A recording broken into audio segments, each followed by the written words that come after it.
Ethan pulled Liam roughly against the brick wall, inhaling deeply.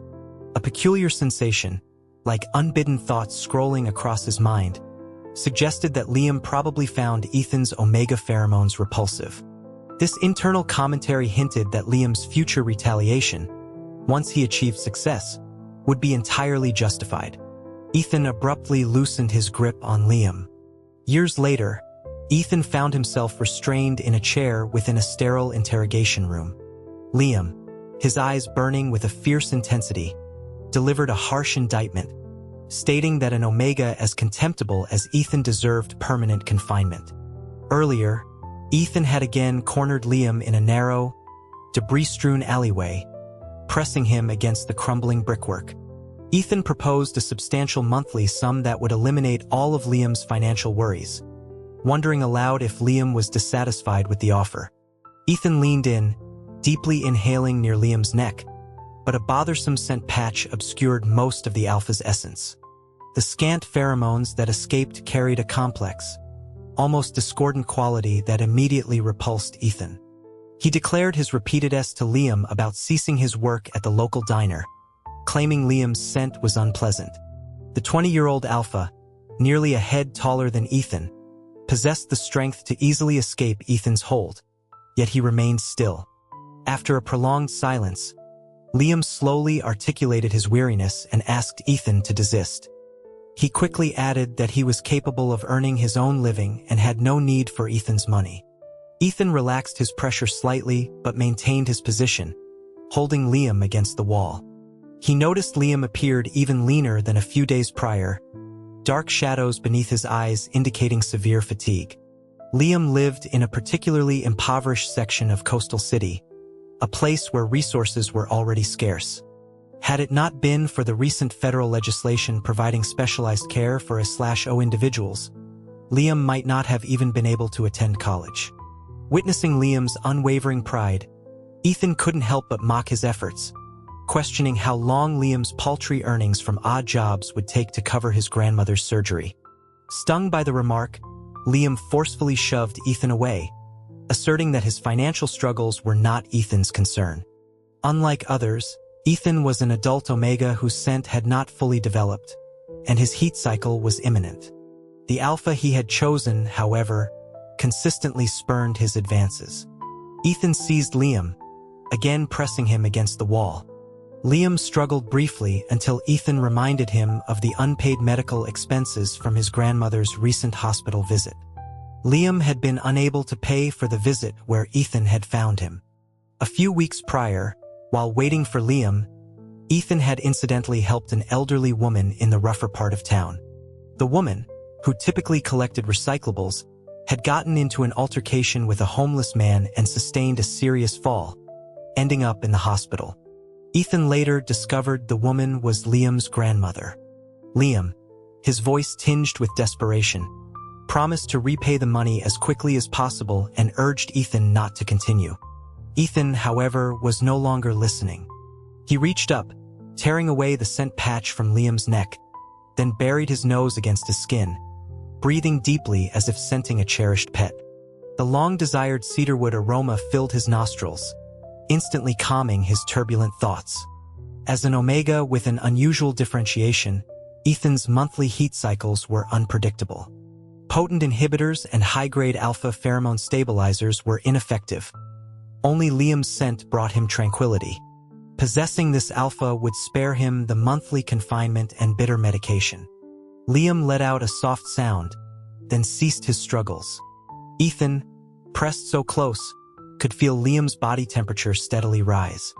During the half-hour of fervent scenting, Ethan felt utterly intoxicated, so much so that he began to experience what felt like hallucinations. A cascade of unsettling internal predictions flashed through his mind, questioning when the story in Coastal City would conclude and anticipating the future success of Prosecutor Liam. The thoughts found Ethan, this omega, utterly bothersome and suggested his subsequent downfall at Liam's hands was inevitable. Other thoughts countered that Ethan hadn't done anything truly wrong, but the dominant voice persisted, condemning him for forcing an unwilling alpha. The thought of Liam being repulsed by Ethan's scent and hating the forced contact brought a wave of nausea. The intrusive commentary grated on his nerves. Ethan, breathing heavily, abruptly pushed Liam away. Liam, startled by the sudden movement, looked disoriented. His cheeks and ear tips were flushed a deep crimson. Ethan wondered if he had provoked such an angry reaction. He retreated a few steps, asking Liam if he harbored resentment. Liam offered no reply, his gaze on Ethan turning distant and contemplative. Ethan concluded that the negative thoughts were accurate. Prompted by the strange, disembodied criticisms, his interest evaporated. He instructed Liam to ask for money if he needed it, as Ethan had no desire to take advantage of him. With that, he fled the alley, pulling open the door of the black sedan waiting at the end of the street. Even as the vehicle pulled into his sprawling estate, Ethan's mind raced. Mr. Davis, his driver, briefly turned, kindly observing that Ethan's scent seemed unusually potent. Ethan realized that half an hour of absorbing Liam's essence had saturated him. So much so that even Mr. Davis, a beta with a typically less sensitive nose, had noticed. Mr. Davis suggested using cologne to avoid a confrontation with Owen. Ethan cut him off, stating that his associations were his own business and Owen had no right to interfere. Mr. Davis fell silent. Ethan, softening his tone, conceded that Mr. Davis meant well and reasoned that Owen was likely asleep and wouldn't concern himself with Ethan's comings and goings. However, Mr. Davis's apprehension proved justified. Owen was not only awake but was casually seated on the sofa in Ethan's room. Clad in gray loungewear, gold-rimmed glasses perched on his nose, flipping through Ethan's old high school yearbook. Ethan snatched the book away, glaring down at Owen, asking why his brother was awake so late, prying into his private affairs. Owen, with a nonchalant air, stated that Ethan's constant absence from home was clearly due to the alpha whose name, Liam, was now highlighted by his finger on page 52 of the yearbook. Owen pointed out that Ethan's current scent was identical to the trace of scent on that page. Ethan swore, then attempted to push Owen out of the room. In that instant, Owen deliberately wedged his hand in the doorframe. Ethan thought Owen was insane. Owen half finished a sentence about finding an alpha from a family of equal standing to the haze. That if he ever smelled that scent on Ethan again, Ethan shoved him out before he could finish. Owen's instability was not a recent development. While he had been normal as a child, he had grown into a complete fanatic. Owen had been brought into the Hayes household when Ethan was 5, 2 years older than Ethan. At that time, Ethan frequently followed him around, calling him brother. Mr. Hayes, Ethan's father, had introduced Owen as the son of a dear friend, merely a temporary guest. It was only after Ethan's mother passed away and Owen's mother, Miss Palmer, openly moved in that Ethan understood Owen was Mr. Hayes's illegitimate son, 2 years his senior, a truly bitter irony. That night, Ethan was plagued by nightmares. In his dream, his hands were bound to a chair in an interrogation room. A stark beam of light abruptly cut through the darkness, illuminating his face. Liam sat before him, his gaze sweeping over Ethan with predatory intensity. Liam suddenly rose, approaching closer and closer until Ethan could retreat no further. Then he let out a cold laugh. Liam declared that an omega as despicable as Ethan deserved to be locked away forever. Every detail of the dream felt alarmingly real, from the chilling touch of Liam's fingertips on his chin to the oppressive atmosphere. Ethan jolted awake in the middle of the night, realizing it had all been a dream. Ethan had avoided Liam for nearly a month since that dream. On the 27th day, Liam proactively sent Ethan a text message, stating that he had accumulated enough money for the medical expenses. 5 minutes later, 2 more messages arrived, asking if it was convenient for Ethan to collect the money or if Liam should deliver it. Ethan replied that it was unnecessary. Liam didn't respond. Later, at 1 in the morning, Ethan was startled awake by another phone notification. It was from Liam, asking if Ethan's heat cycle was imminent. Ethan felt a sudden jolt of awareness. Indeed, his heat cycle was rapidly approaching. Omegas required the calming pheromones of an alpha partner during their heat, especially omegas like Ethan with congenital differentiation abnormalities. He decided to meet Liam one last time, to inhale his scent, resolving to endure future cycles on his own. He messaged Liam, proposing to meet the following day wherever it was convenient. Liam, for the first time, responded instantly, stating that he would be at the hospital visiting his grandmother that evening. Standing before the hospital room door, Ethan's long-held suspicion was confirmed. The intrusive thought system only activated when he was in proximity to Liam. Even before seeing Liam, Ethan heard internal voices criticizing him, calling him shameless for pursuing Liam to the hospital and suggesting he intended to exploit Liam's gratitude. The thoughts agreed, speculating that Ethan might even try to coerce Liam into a deeper relationship. Other thoughts hoped Liam would finally be free of Ethan after repaying the money and expressed a desire to see Carter, presumably Liam's true Omega partner. The mention of Carter caused a pang in Ethan's chest. He raised his hand and knocked on the hospital room door. He expected Liam to open it, perhaps throw the money at him and tell him to leave, but instead, Liam asked if Ethan could spare a moment, explaining that his grandmother wished to thank him personally. Ethan intended to refuse, but his legs moved of their own accord, stepping into the room. It was a private room, a detail Ethan had arranged after learning he had helped Liam's grandmother. Liam was typically reserved and unapproachable, but his grandmother, who had raised him, was warm and engaging. Ethan chatted with the elderly woman for a long time, and he couldn't help but laugh when she recounted amusing anecdotes from Liam's childhood. Liam's expression grew slightly awkward, and he softly chided his grandmother. Ethan had never heard Liam speak in such a manner. It gave him a vibrant, endearing quality. The congenial atmosphere quickly dissipated as the intrusive thoughts returned. Loudly, the thoughts complained about the slow pace of the narrative, expecting Liam to simply dismiss Ethan with the money. Some even wondered if Liam had secretly smiled at Ethan, deeming it out of character. Ethan glanced at Liam, who appeared completely normal, his lips a thin line. He realized the internal commentary could be inaccurate. Ethan abruptly stood, declaring his departure.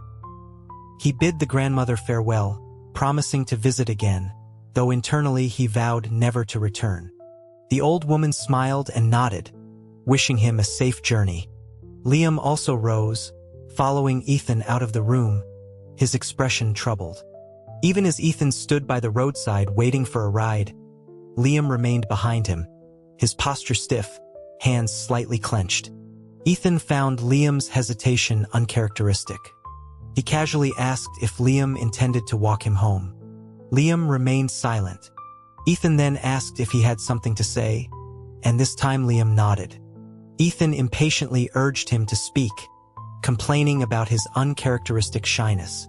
With his heat cycle approaching, Ethan's scent glands were already subtly warming. Without an alpha's comforting pheromones, he feared he might lose control and tear Liam's scent patch off in public. He had planned for one last scenting session that day, but the intrusive thoughts had completely ruined his mood. Liam, as if steeling himself, finally managed to utter a few hesitant words, asking if Ethan's heat cycle was nearing. Ethan, already irritated by the obvious question, responded with deliberate sarcasm, asking if Liam was willing to sacrifice himself for Ethan to scent him. Typically, Liam would have turned and walked away, but this time, he remained motionless. He spoke softly, almost inaudibly, agreeing to the request. The faintness of his reply made Ethan question his own hearing. He asked Liam to repeat himself, feeling a surge of disbelief. As if worried about being misunderstood, Liam quickly clarified that his willingness stemmed from Ethan's previous help, and it was just a little pheromone. Ethan was still reeling from shock when the intrusive thoughts flared up again. Questioning the sudden shift in Liam's character and praising Liam's kindness for still offering his scent after Ethan had previously coerced him. Other thoughts debated whether a little pheromone compromised Liam's character and quickly brought up Carter again, lamenting that Liam was being seduced by Ethan. Ethan dismissed the commentary, angered by the continuous mention of Carter, a name that always caused a sharp ache in his chest. He wondered why the world seemed to favor this Carter, when Ethan had met Liam first. The barrage of thoughts sparked a rebellious streak in Ethan, reminding him that he had never been one to follow rules. He reasoned that, according to the internal prophecies, Liam already detested him, so what more harm could be done? Liam, sensing Ethan's distress, offered again, suggesting he could provide a small amount of scent if Ethan was struggling. This sealed Ethan's resolve. He agreed, taking hold of the edge of Liam's jacket, and suggested they go to a hotel. Liam looked bewildered. Ethan, not wanting to give him a chance to retreat, asked if Liam preferred for Ethan to scent him in the middle of the street. Liam hesitated, mentioning he hadn't brought ID. Ethan dismissed the concern, stating he hadn't either. Ethan easily led Liam to a hotel. Since neither of them had identification, Ethan took Liam to one of his family's 5-star hotels to ensure they could check in without issue. The hotel manager, recognizing the young master, immediately greeted Ethan and handed him a key card to the top-floor presidential suite. Ethan had no concerns about the night's events being leaked, knowing that the staff dared not, nor had any reason to, disclose such information. After swiping the key card, Ethan gently propelled Liam onto the soft mattress. The nearly 6'3" alpha seemed less imposing in that moment, easily yielding to a slight push. Ethan looked down at Liam, feigning composure, and asked if he was ready. Liam responded with a bewildered affirmation. It was only when Ethan reached down to tear off his scent patch that Liam trembled, haltingly saying he wasn't ready. Ethan, a flicker of doubt in his expression, inquired about what more Liam needed to prepare. Liam's face flushed crimson as he urgently clarified that they hadn't prepared that, and Ethan would be hurt. After a half-minute pause, the flush on Liam's face transferred to Ethan's. Ethan, slightly exasperated, called Liam's name. Liam, his head buried in the pillows like a quail, didn't look up. After a moment, he slowly lifted his head, a hint of genuine distress in his expression. Ethan, consumed by his own needs, decided there was no time for further explanation. An alpha who presented himself so readily was not to be refused. That night, Ethan was nearly overwhelmed by the potent pheromones Liam released. Ethan was awakened the following morning by the clamor of the intrusive thoughts. They questioned the developments of the night, demanding explanations for the apparent lack of interaction. Other thoughts praised Ethan for his Omega integrity, noting that he had only scented Liam for a single night. Some predicted that Liam would despise Ethan even more after this encounter and demanded swift retribution. Disgruntled thoughts threatened to abandon the story if the narrative continued this way, expecting a more dominant alpha dynamic. Yet, a few voices expressed an unexpected enjoyment of the Ethan-Liam power couple, while others chastised them for shipping a pairing that was destined for a tragic end, reminding everyone that Liam would eventually seek revenge on Ethan's family. Ethan opened his eyes to find Liam still asleep beside him. An alpha and an omega alone in a room, yet the night had been entirely chaste, a fact no one would believe. As an omega who upheld his integrity, Ethan resolved to keep his promise and distance himself from Liam in the future.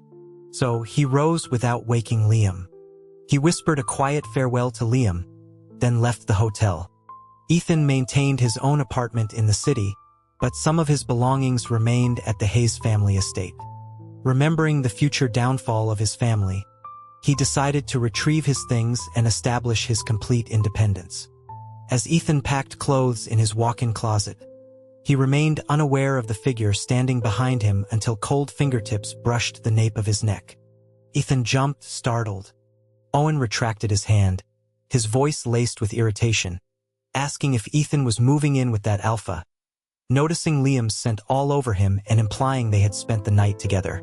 Ethan stood up, his patience finally snapping, asking Owen what business it was of his and to stop acting like his brother. Owen softly stated that he had never considered Ethan a younger brother and had no desire to be his older one, though Ethan didn't quite catch the words. As Ethan carried his boxes downstairs, Owen followed close behind. Owen reminded him that Mr. Hayes wanted them to have dinner together the following evening, emphasizing his father's volatile temper and the consequences of Ethan's absence. Ethan acknowledged the message, loaded his luggage into the trunk of his car, and drove away. The world felt vast, so vast that without actively creating opportunities, one might never encounter the person they longed for. Yet, the world could also be incredibly small, for only a day later Ethan saw Liam again. Ethan walked into the prestigious restaurant in Coastal City, following Owen, his gaze immediately falling on Liam. Even among the impeccably dressed staff, Liam stood out. As they entered their private dining room, Owen let out a cold chuckle. Ethan sarcastically questioned the supposed family dinner, noting the empty room. Owen, unconcerned, replied that their party was likely delayed in traffic and suggested they order. Shortly after, a server brought in a ceramic teapot. Owen nodded at the server, then leaned in and spoke to him in a low voice. A few minutes later, a knock came at the door. It was Liam's voice, announcing himself to take their order and asking if he could enter. Liam's eyes widened in surprise when he saw Ethan but quickly returned to a neutral expression. He asked who would like to order.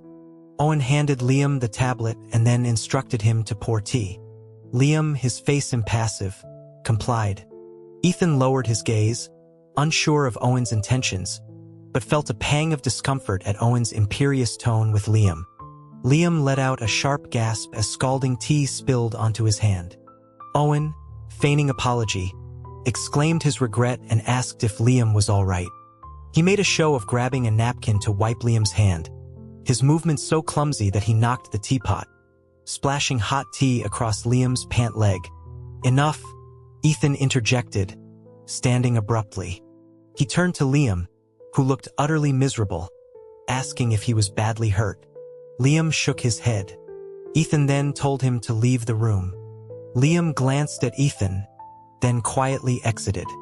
Inside the dining room, Ethan erupted into a heated argument with Owen, smashing everything he could reach. Owen remained seated, unmoving, narrowly avoiding several shards of flying glass. Once Ethan had exhausted his anger, Owen calmly asked if he had smashed enough, offering to have more items brought in.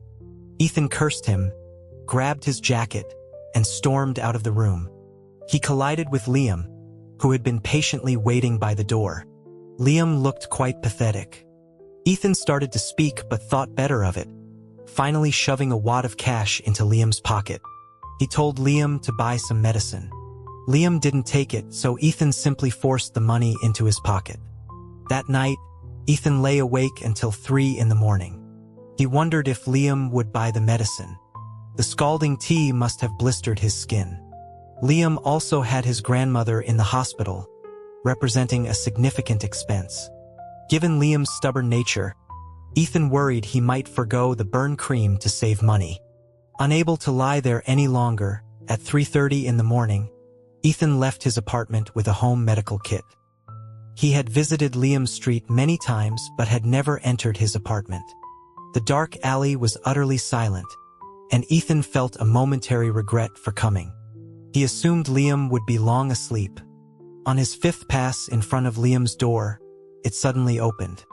Liam stood there, clad in dark pajamas, staring directly at him. The dim light cast shadows across him, and he seemed somewhat dazed. Liam's voice was hoarse as he asked how Ethan knew he was outside.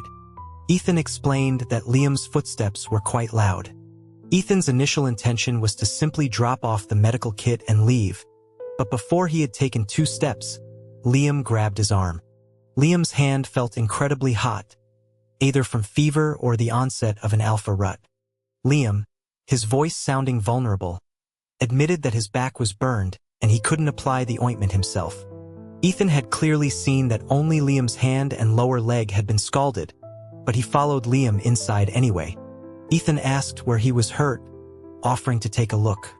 Liam, however, evaded the question, asking if Ethan disliked him for causing the argument with his brother. Ethan quickly denied it, then asked Liam why, despite his usual resilience, he had been so docile in the restaurant.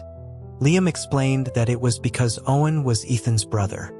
Ethan, a note of disgust in his voice, declared that he didn't consider Owen a brother, calling him mentally unstable. He advised Liam to stay away from Owen and, if push came to shove, to fight back, promising to cover him if anything happened. No sooner had he finished speaking than Liam tackled him onto the bed. Liam buried his head against Ethan's neck, murmuring Ethan's name and thanking him, asking if Ethan would truly protect him. Ethan wondered if Liam's fever had muddled his mind. The room's temperature steadily rose, and the cedarwood scent grew thick and cloying. Finally, as Liam reached for Ethan's scent patch, Ethan pushed him away. This couldn't continue. He had meant for this to be their last encounter, yet he found himself seeking him out again. Perhaps leaving Coastal City was the only sensible solution. Ethan administered an inhibitor to Liam, who was clearly in the throes of a rut. A top-tier alpha's self-control was immense, and Liam quickly calmed. Finally, under Liam's somewhat crestfallen gaze, Ethan locked the door and left the alley. The intrusive thoughts reappeared. They commented on Ethan's unexpected Omega integrity for not taking advantage of Liam and reiterated the Hayes family's instability, predicting trouble for Liam if he remained involved with Ethan. Other thoughts questioned whether Liam truly disliked Ethan, given his physical response, and argued that any Omega would elicit a similar reaction during Liam's rut, implying Ethan was not special. Ethan left the alley and did not see Liam again for a month, during which he secluded himself in his apartment, enduring the most difficult heat cycle of his adult life. The summer holidays swiftly drew to a close. After August, Liam was to report to the Federal University, his future bright. Ethan genuinely rejoiced for him. On the last day of August, Liam sent Ethan a short text message. "Grandma's missing." The moment Ethan received the news, he instinctively knew the answer. Liam had likely reached the same conclusion. Ethan immediately called Owen. He demanded to know where Owen had taken the woman. Owen quickly replied that he had no ill intentions, merely moving her to a superior nursing facility. He paused, then added that it was a last resort. If she had kept her grandson in line, she wouldn't have had to suffer. Ethan called Owen insane. For the first time, Ethan capitulated to Owen's demands. Owen returned the elderly woman to the hospital. In exchange, Ethan was forbidden from ever seeing Liam again. That very evening, Ethan received another message from Liam. "Grandma's back at the hospital. I'm taking her to Metropolis Prime. Thank you." Metropolis Prime and Coastal City were worlds apart, just as Ethan and Liam were. The brief message felt like Liam's farewell, a bitter confirmation of his profound dislike for Ethan. Ethan wondered if Liam believed all his misfortunes stemmed from Ethan's presence. He didn't reply, instead hardening his heart and deleting all of Liam's contact information. Ethan had already arranged to study at a university in the US. He couldn't allow himself to wallow over an alpha any longer. Once, his dream had been to become an accomplished cellist. On the day Liam left Coastal City, Ethan received a package. Inside were 6 neatly arranged, potent inhibitors, faintly carrying the scent of cedarwood. There was also a note, written in a clear, elegant hand. It stated that Liam would return to Coastal City for winter break, and that the 6 inhibitors should suffice. The note added that if Ethan found a new alpha and no longer required them, he should simply discard them. Below this, a small, crossed-out line of text was barely visible. "Does his inhibitor also smell of cedarwood? You really like it, don't you?" Ethan held the note, tears streaming down his face. He felt like the entire world conspired to keep them apart, simply because he had fallen for someone.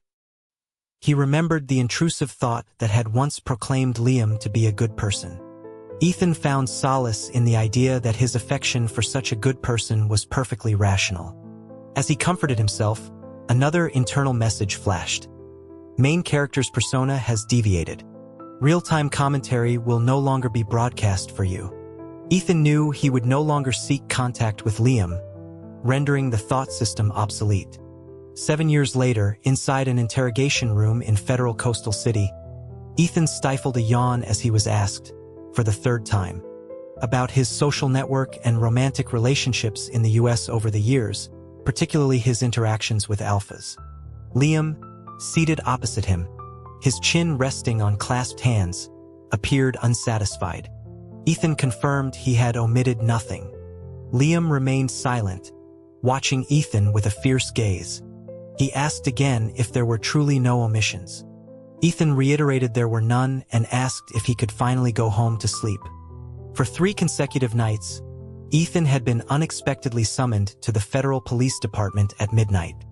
Liam, in his inexplicable obsession, had interrogated him for 3 days, always about the same things.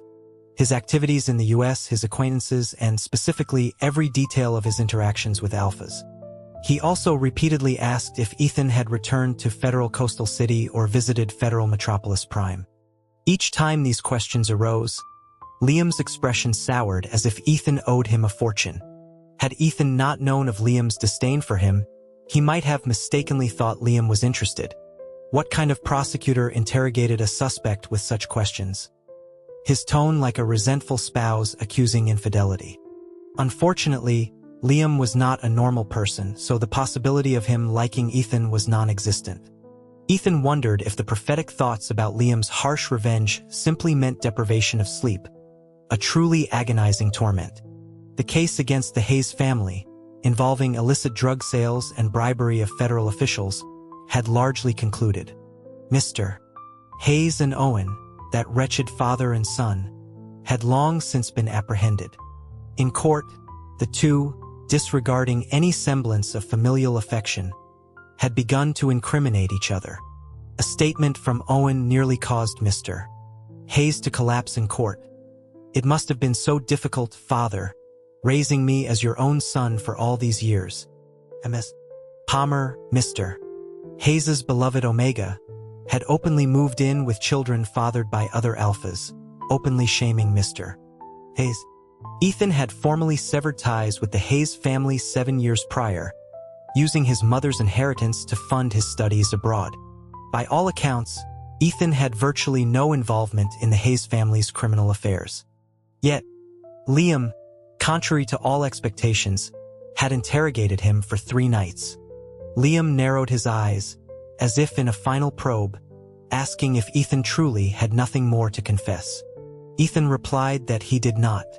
The next second, Liam, who had been sitting rigidly upright, suddenly rose with the speed of a gust of wind.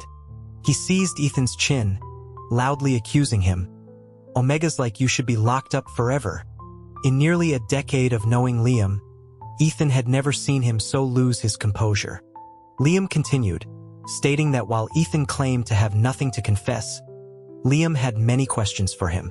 He pointed out that Ethan had approached him first, then inexplicably pushed him away.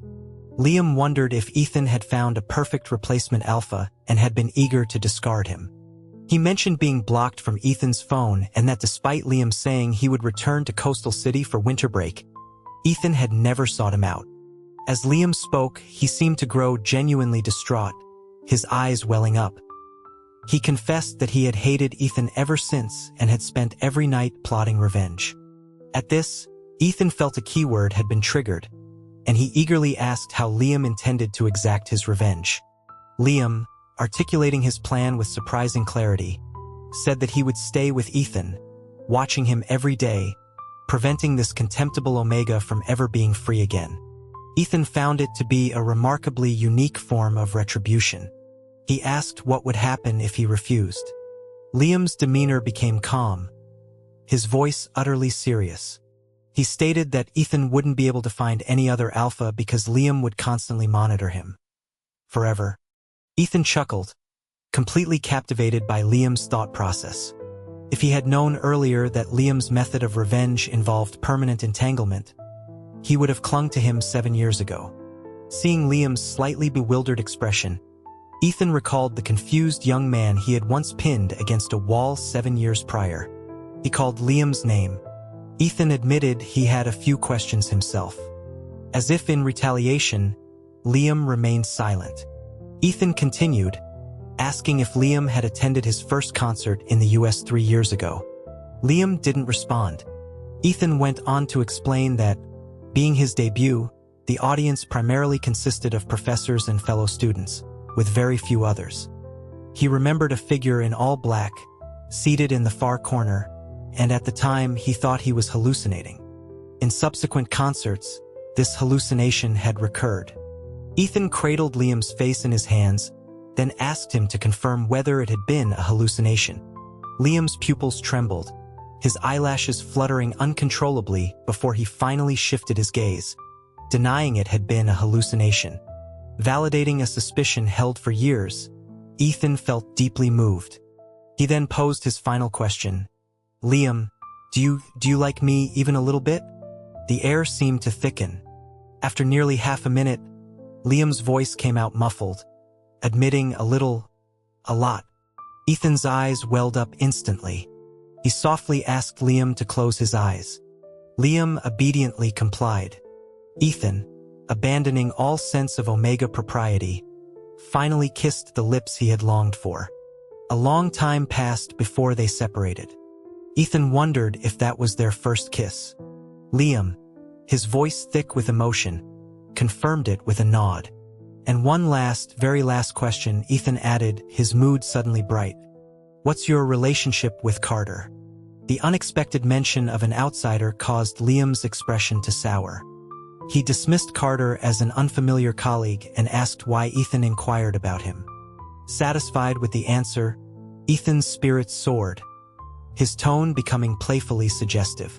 He asked if Liam intended to keep him cuffed, claiming he was exhausted.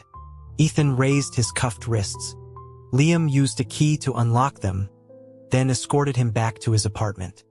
Even after Ethan entered his apartment, Liam lingered, as if he had more to say. Then, as if fearing Ethan might change his mind, he abruptly asked if Ethan had truly agreed to be with him. Ethan confirmed that he had not changed his mind. After locking the door, Ethan's heart pounded wildly. The long-absent intrusive thoughts reappeared, but their content was vastly different from before. They celebrated Ethan and Liam's happy ending, expressed joy at their favorite ship becoming canon, and wished the couple eternal happiness. Many voices offered blessings to Ethan and Liam. Ethan eagerly opened his door, intending to find Liam, only to discover him standing right outside. Liam, usually so reserved, casually suggested that Ethan might as well stay with him for the night. That night, Liam, who was normally quite polite, unreservedly claimed the other half of Ethan's bed. The next morning, Ethan awoke with a body aching all over. Liam had, through physical demonstration, proven the truth of the intrusive thoughts. Ethan had indeed been thoroughly punished. As Liam turned into the alley, he recognized Ethan's familiar car. He had seen it parked there many times. He deliberately walked close to the wall. As he rounded the corner, Ethan easily pulled him into the alley. Ethan had reiterated many times that Liam shouldn't work at the diner, claiming Liam always smelled bad. Ethan tore off Liam's scent patch, his tone laced with distaste. Liam's breathing hitched. He knew Ethan was upset because his pheromones weren't pure. He dreaded the possibility that Ethan might find a better alpha and no longer need him. He couldn't bear to think further. He told Ethan he was tired and asked him to stop teasing. He wanted to go home and shower, then return to see Ethan, but Ethan didn't give him the chance. Ethan buried his head against Liam's neck, scenting him for over 30 minutes. Ethan found his satisfaction, and Liam's legs went numb. Ethan's pheromones were a faint but refreshing citrus scent. Under their influence, Liam gradually felt his own heat rise, wishing Ethan would hold him even tighter. But then Ethan suddenly released him and pushed him away. Ethan stated that if Liam needed money, he should ask, as Ethan didn't want to take advantage. With that, Ethan left without looking back, just as he had done many times before, discarding Liam like a broken doll once he had his fill. The realization that Ethan only desired his pheromones left Liam feeling deeply hurt. Nearly a month passed after that day without Ethan contacting him. Liam wondered if Ethan's heat cycle was approaching, but he hadn't sought him out. Had he found a better alpha? Did his scent also smell of cedarwood, but even better than Liam's? Liam couldn't resist sending Ethan a message, informing him that he had saved enough money for the medical expenses and asking if it was convenient for Ethan to collect them. Even if Ethan no longer wanted him, Liam felt he deserved to be told in person. He wasn't an alpha to be easily dismissed. Ethan simply replied that it was unnecessary. Liam then fabricated another excuse, asking if Ethan could spare a moment, as his grandmother wished to thank him personally. This time, Ethan didn't refuse. After leaving the hospital, Liam continued to follow Ethan. Ethan hadn't mentioned his heat cycle, nor had he pressed Liam against the wall to scent him as he usually did. Liam finally asked if Ethan's heat cycle was imminent. At the question, Ethan seemed to ignite. He retorted, asking if Liam would sacrifice himself for Ethan to scent him. Liam agreed. Ethan took him to a hotel and asked if he was ready. Liam admitted he was far from ready but feared Ethan might seek another alpha if he wasn't satisfied. So he said he was ready.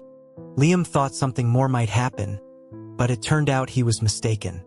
Ethan simply held him and scented him as before. In the mingled scents of citrus and cedarwood, Liam fell into a deep sleep. When he woke, Ethan was gone. Liam still had questions for him. He felt Ethan owed him an explanation for the previous night. At the restaurant, Liam saw Ethan again. He knew Owen had deliberately spilled the hot tea on him, sensing Owen's clear hostility towards him. But he said nothing, knowing Owen was Ethan's brother. Ethan seemed furious and told Liam to leave. Liam then heard a commotion from inside the private room, realizing Ethan and his brother were arguing, likely because of him. Liam waited by the door, wanting to speak with Ethan, but when Ethan emerged, he merely walked past him, leaving a wad of cash. That night, Liam's rut began prematurely. He had always been able to control himself well, but Ethan's recent erratic behavior had left him feeling deeply insecure. He hadn't expected Ethan to show up in the middle of the night. Ethan paced back and forth outside Liam's door, his footsteps soft. Liam pulled himself up and opened the door, pulling Ethan inside. For the first time, Liam desperately craved Ethan's presence, begging for his pheromones, because he felt genuinely unwell. Ethan pushed him away, leaving only the medical kit. Long after Ethan left, a tear traced a path down Liam's cheek. Ethan had simply abandoned him. Did he truly feel nothing for Liam, merely seeing him as a tool for soothing his heat cycles? Liam dared not contact Ethan again, fearing he would hear Ethan say he had found an alpha with a scent he preferred and no longer needed Liam. When his grandmother went missing, Liam immediately suspected Owen, the alpha who harbored such inexplicable animosity towards him. After Ethan left the private dining room that day, Owen had threatened Liam, him of severe consequences if he dared to approach Ethan again. Liam contacted Ethan. 2 days later, his grandmother was returned to the hospital. On the last day of August, Ethan still hadn't contacted him. Before leaving Coastal City, Liam sent a package to Ethan's apartment. He rationalized it as his own foolish gesture. He told Ethan that if he no longer needed Liam's pheromones, he could simply discard them all. 6 potent inhibitors, enough for half a year. He could have sent 12 or even more, but he didn't, because he still hoped to see Ethan again. He left a note, stating that he would return to Coastal City for winter break. Then he included his university address and contact information. He hoped Ethan would seek him out, that he would still need him. But Ethan never did. This contemptible Omega, after completely disrupting Liam's life, had left without a backward glance. For 7 long years, there wasn't a moment Liam hadn't thought of him. He desperately wanted to tell Ethan that he was now wealthy and powerful, surpassing any ordinary alpha. If Ethan chose anyone else, he would be blind. Liam attended every one of Ethan's concerts, hiding in the corner, secretly watching him. He both yearned for Ethan to notice him and feared Ethan might tell him never to come again. After the Hayes family's downfall, Ethan was summoned back to Coastal City for questioning. In truth, he had severed all ties with his family long ago, and these matters had no connection to him. Yet, Liam personally interrogated him 3 times. He repeatedly questioned Ethan about his life in the US, his friendships, terrified of hearing the name of an unknown alpha from his lips. Liam was seeking an explanation from Ethan, an explanation for suddenly being discarded. But Ethan had instead asked if Liam liked him, even a little bit. A little, a lot. That was Liam's answer. He would keep Ethan by his side forever, never letting go.